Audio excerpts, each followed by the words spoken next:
ধন, সম্পদ, ঐশ্বর্য। মানুষ হয় নিজের সৌভাগ্যের দ্বারা এগুলো লাভ করে থাকেন বা কর্মের দ্বারা। সৌভাগ্য আসলে কি? গ্রহের দশা, যা প্রত্যেক মুহূর্তে বদলাতে থাকে। কর্মের মাধ্যমে যখন আপনি ধন অর্জন করেন, তখন সেই ধন আপনার আগামী প্রজন্ম লাভ করে। সেটা হয় সে ভোগ করে বা তার জন্য তার ভোগান্তি হয়। আর এটা নির্ভর করছে আপনার কর্মের ওপরে। কি কর্ম করেছেন আপনি সেই ধনকে লাভ করার জন্য। যদি আপনি সৎ পথে চলেন, বলুন রাধা রাধা।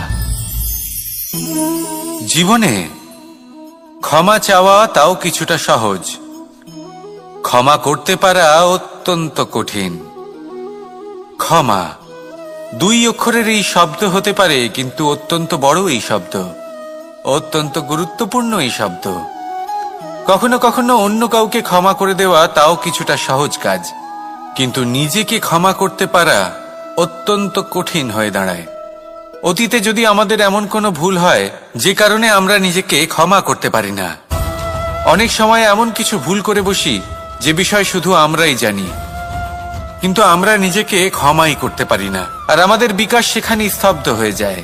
কারণ যদি আপনি ক্ষমা করতে না শেখেন, নিজেকে ক্ষমা যদি না করতে পারেন, তাহলে তা আপনার জীবনের সবথেকে বড় বাধা হয়ে দাঁড়াবে।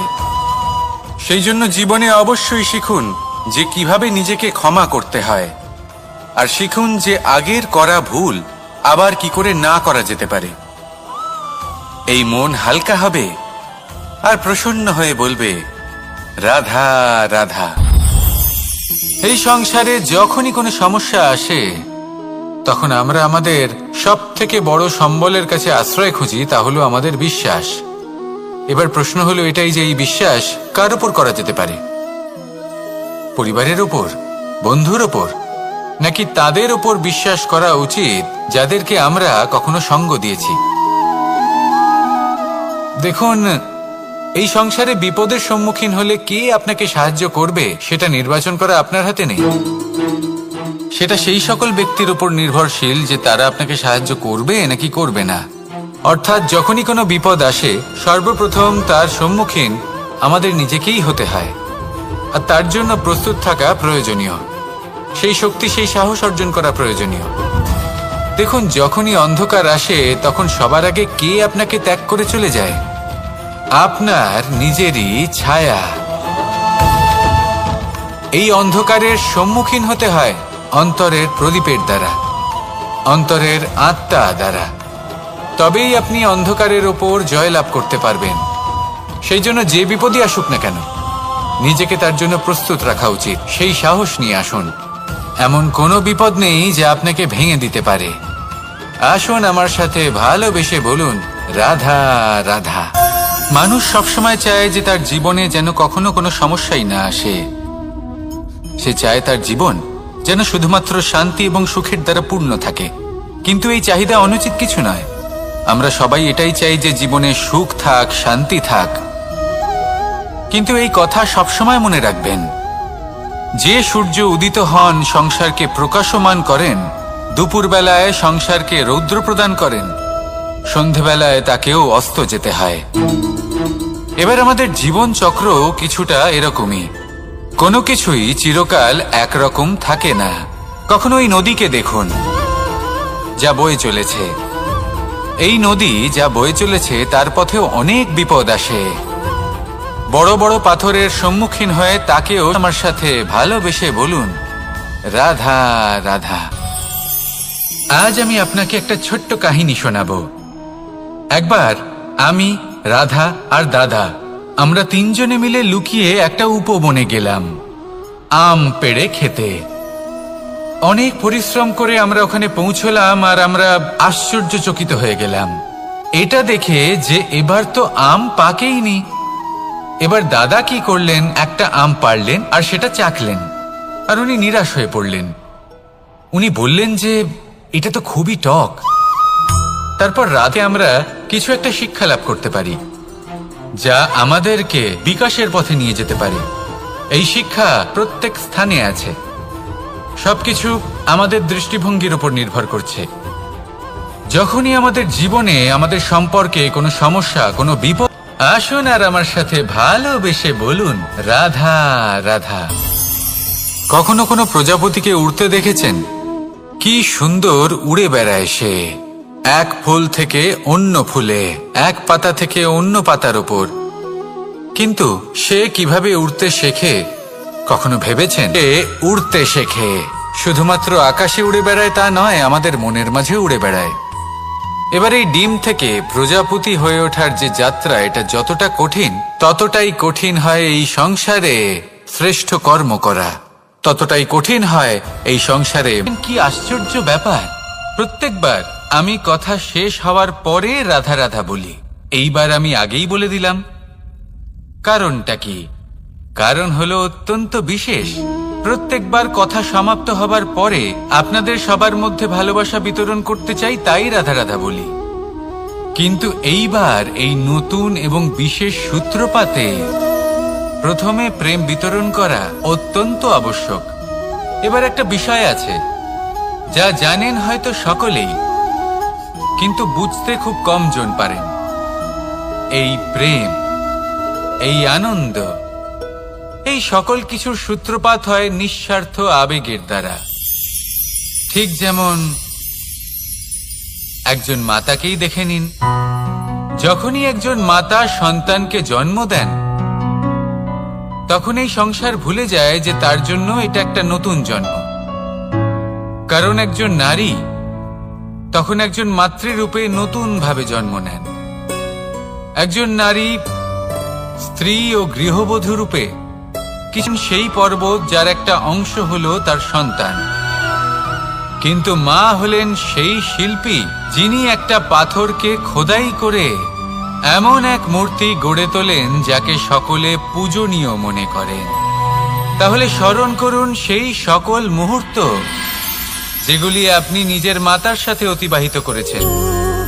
অনুভব করতে পারবেন যে কিভাবে এক মুহূর্তেই এই মন প্রফুল্ল হয়ে ওঠে। এবারের কারণ কি? এর কারণ হলো এই জীবনের আসল দ্বারই হলো মমতা।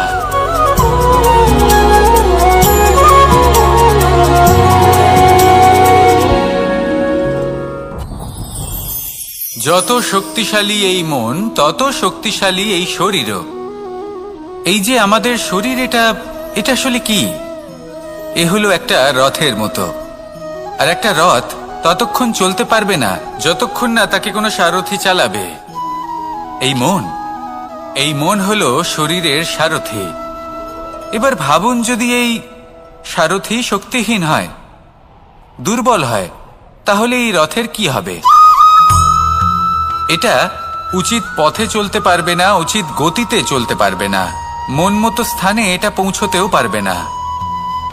সেই জন্য মনের শক্তি অত্যন্ত প্রয়োজনীয়। এবার মনের শক্তি আমরা কোথা থেকে লাভ করি? দৃঢ়তার শক্তি থেকে। এবার এই শক্তি আমরা কিভাবে বাড়াতে পারি? আমরা প্রতিদিন কিছু নতুন স্থির করি, কিছু ছোট কিছু বড়। আর যেই আমরা নতুন কিছু পূর্ণ করি, আমাদের মনের শক্তি বেড়ে যায়।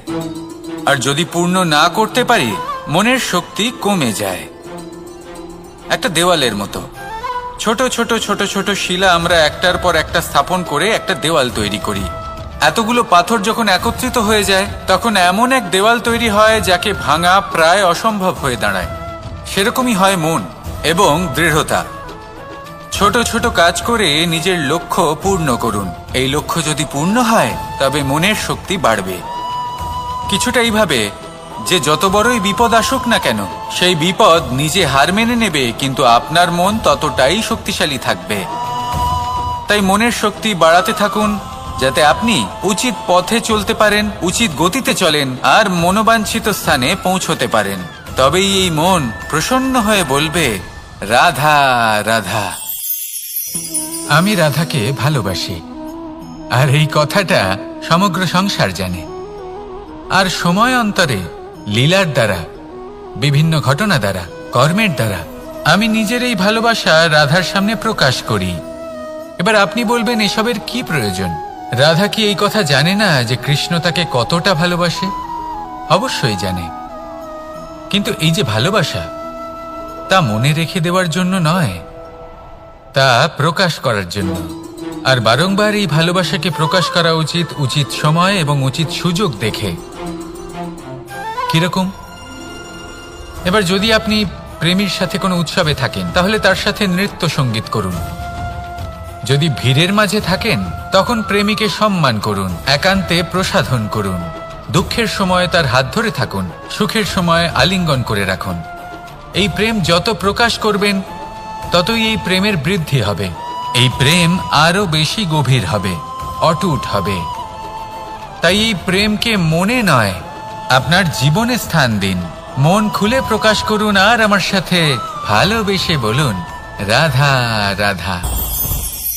মুঠো হাতের শক্তি বেশি, মুঠো খুললেই তা দুর্বল। তা এমন কি থাকা উচিত এই বন্ধ মুঠোয়, যা লাখের সমান? মানসিকতা এবং স্বপ্ন। মানুষ জন্মগ্রহণ করে, তার মানসিকতা সময়ের সাথে উন্নত হয়। মানসিকতা অনুযায়ী সে স্বপ্ন দেখে, আর সেই স্বপ্ন সার্থক করতে সে পরিশ্রম করতে থাকে। কিন্তু খুব গুরুত্বপূর্ণ একটা কথা আছে যা আপনার মনে রাখা উচিত। আপনার এই মানসিকতা, আপনার এই স্বপ্ন, তা যেন আপনার নিয়ন্ত্রণে থাকে। আপনার বন্ধ মুঠোয় যেন এর লাগাম থাকে, আপনি যেন এর প্রভু হন। যদি তা হয়, তবেই আপনি লাভবান হবেন। যদি এরা আপনাকে নিয়ন্ত্রণ করতে থাকে, যদি আপনার মুঠো খুলে যায়, না পথ আপনার নিয়ন্ত্রণে থাকবে, না মানসিকতা থাকবে, না স্বপ্ন নিয়ন্ত্রণে থাকবে। আর যদি তাই হয়, তাহলে আপনি আপনার ভবিষ্যৎ নষ্ট করে ফেলবেন। তাই নিয়ন্ত্রণ করতে শিখুন নিজের বিচার বুদ্ধি, নিজের মানসিকতা, নিজের স্বপ্নকে। নিজের এই স্বপ্ন পূরণ করুন আর আমার সাথে ভালোবেসে বলুন, রাধা রাধা। আমার কাছে যশোদা মা যেমন, আমার কাছে দেবকী মা যেমন, আমার কাছে ঠিক তেমনই হলেন গোমাতা। এবার ভেবে দেখার বিষয় হলো এটা, যে এই সংসারে অসংখ্য প্রাণী আছে। একজন গাইকে একজন মায়ের মর্যাদা কেন দেওয়া হয়? তাহলে এর অনেকগুলো কারণ আছে। এই গাই অর্থাৎ গোমাতা, এনারা হলেন অত্যন্ত শান্ত, শান্তি প্রিয়, কখনো কারোর কোনো ক্ষতি করতেই পারেন না। গোমাতা যে দুধ নিজের বাছুরকে পান করান, সেই দুধই আমাদেরও দেন। সেই দুধ পান করে আমরা শক্তি লাভ করি। এই দুধ থেকে আমরা মাখন, ঘি, পায়েস, এইসব সুস্বাদু খাবার লাভ করি। গোমাতার গোবর আমাদের জ্বালানি হিসেবে সাহায্য করে, যার ফলে খুব কম সংখ্যক কাঠ পুনরায় যাত্রাপথে এগোতে হবে এবং সর্বোচ্চ স্তরে পৌঁছতেই হবে। রাধা রাধা। স্বপ্ন, আমরা জীবনে স্বপ্ন দেখতে থাকি, সেটা পূরণ করার পূর্ণ প্রয়াস করে থাকি। কিন্তু এই স্বপ্ন পূরণ না হওয়ার পরিস্থিতিতে আমরা ভেঙে পড়ি, ছিন্ন বিচ্ছিন্ন হই। আর তারপরেই বোঝা আমরা আগামী প্রজন্মের ওপর রীতিমতো চাপিয়ে দিই। আমরা এটাই মনে করি যে আমরা যেটা হতে পারিনি, সেটা আমাদের সন্তান অবশ্যই হবে। আমরা যা কখনো পাইনি, আমাদের সন্তান অবশ্যই তা পাবে।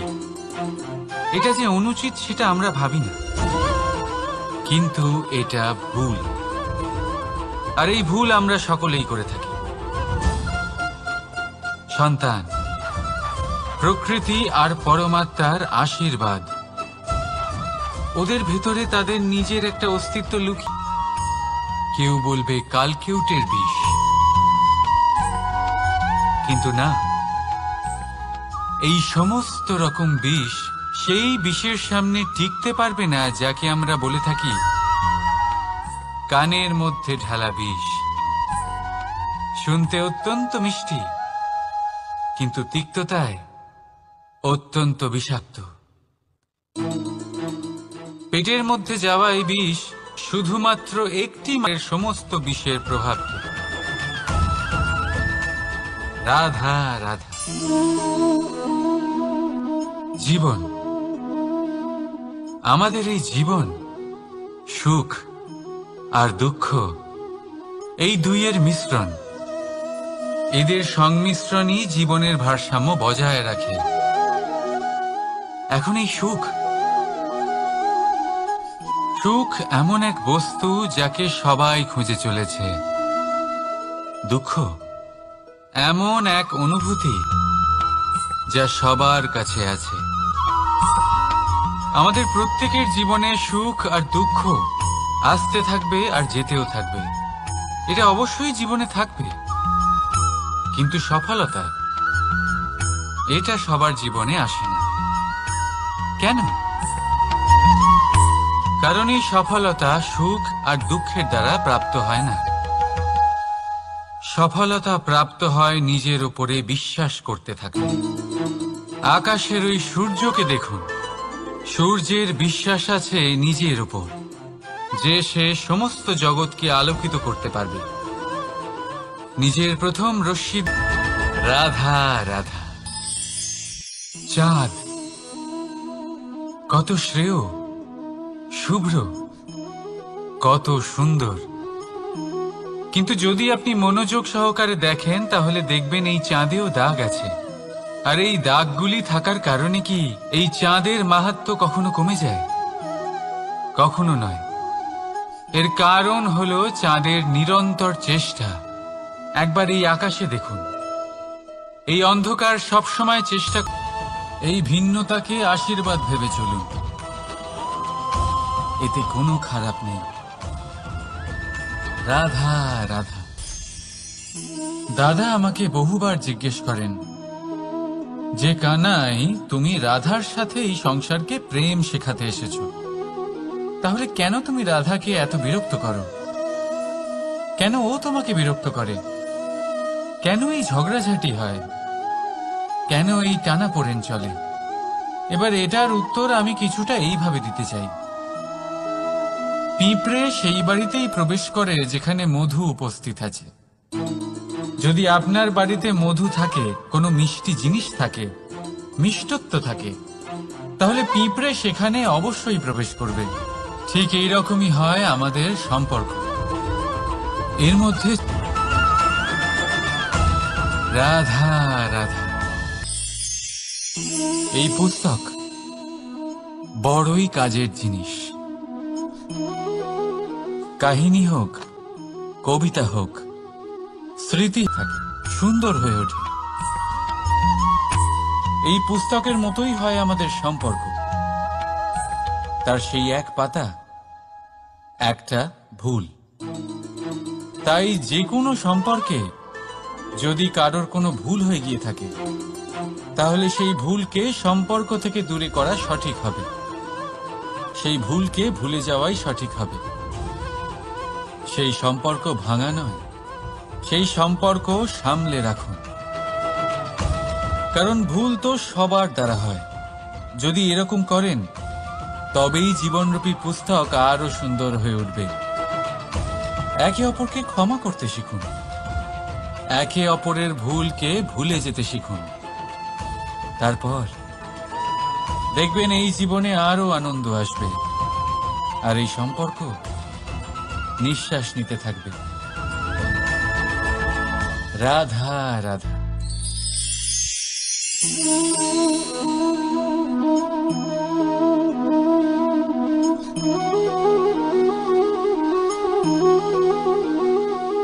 আমার এই ছায়া দেখতে পাচ্ছেন আপনি? প্রকাশের স্রোত যখন মধুর আর দূরে থাকে তখন এই ছায়া লম্বা হয়ে যায়, কিন্তু যেই প্রকাশের স্রোত মাথার উপরে চলে আসে, এই ছায়ার আকার ক্রমশ ছোট হতে থাকে, আর অন্ধকারে তো এই ছায়া বিলুপ্ত হয়ে যায়। কিছুটা এরকমই হয় আমাদের অহংকার। সুখের আগমন হলে, বৈভবের উপলব্ধিতে এটা বাড়তে থাকে, কিন্তু যেই সংকটের তাপ বেড়ে ওঠে, অহংকার ছোট হতে থাকে। আর যখন সংকটের এই অন্ধকার আমাদের চারিদিক থেকে ঘিরে ধরে, তখন এই অহংকার আমাদের ছায়ার মতোই বিলুপ্ত হয়ে যায়। এই আত্মসম্মান নয়, এ হলো অহংকার।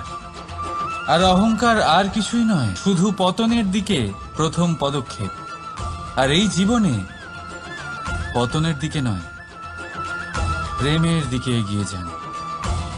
আর আমার সাথে ভালোবেসে বলুন, রাধা রাধা। আপনি কি কখনো ফলে ফুলে পরিপূর্ণ বৃক্ষ দেখেছেন? তার ডালগুলো কিরকম স্বাধীনভাবে বেড়ে ওঠে। স্বাধীন থাকুন দৃষ্টিভঙ্গিতে, কিন্তু যুক্ত থাকুন শিক্ষার সাথে।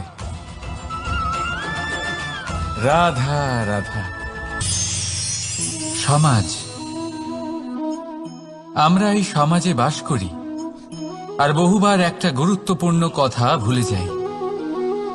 এই সমাজ আমরা সকলে মিলে তৈরি করি। রাধা রাধা।